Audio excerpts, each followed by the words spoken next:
ہے الصواعق المحرقہ. دوسری کتاب کا نام ہے شواہد التنزیل. تیسری کتاب کا نام ہے الریاض النظرہ. اور باقی بہت ساری کتابیں ہیں.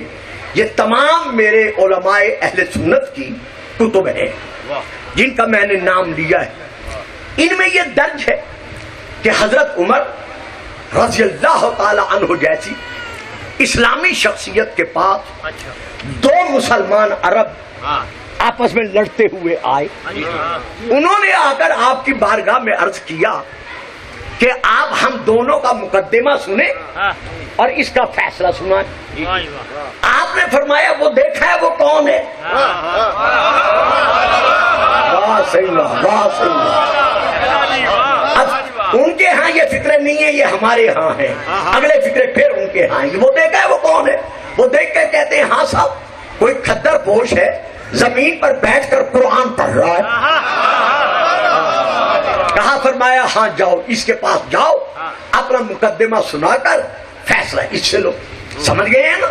وہ آ گئے، اپنا مقدمہ سنایا. حضرت علی نے فیصلہ سنا دیا. اب ایک کے حق میں ہونا تھا، ایک کی مخالفت میں ہونا تھا. جس کی مخالفت میں ہوا وہ اس دوسرے کو ساتھ لے کے حضرت عمر رضی اللہ تعالی عنہ کے پاس آیا.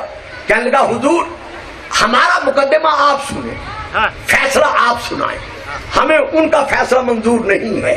بس ان کا کہنا تھا. حضرت عمر نے اس شخص کی طرف دیکھا، دیکھ کر فرمایا اما تدری ما ھذا، کیا تو نہیں جانتا کہ یہ ہے کون؟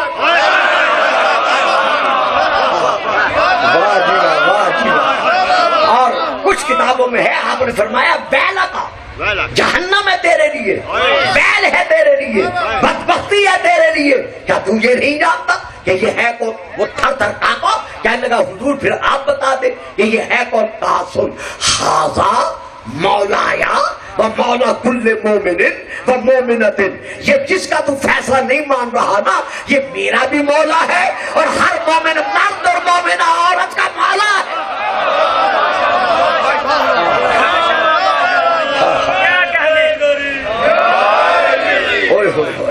بھائیو نعرہ لگانا نہ لگانا تمہاری مرضی، لیکن اچھا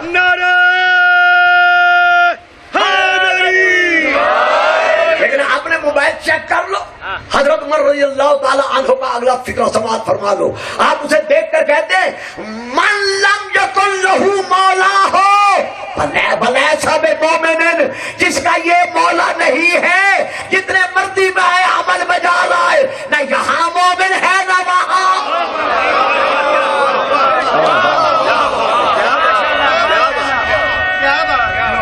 کیا بات، ماشاءاللہ ماشاءاللہ.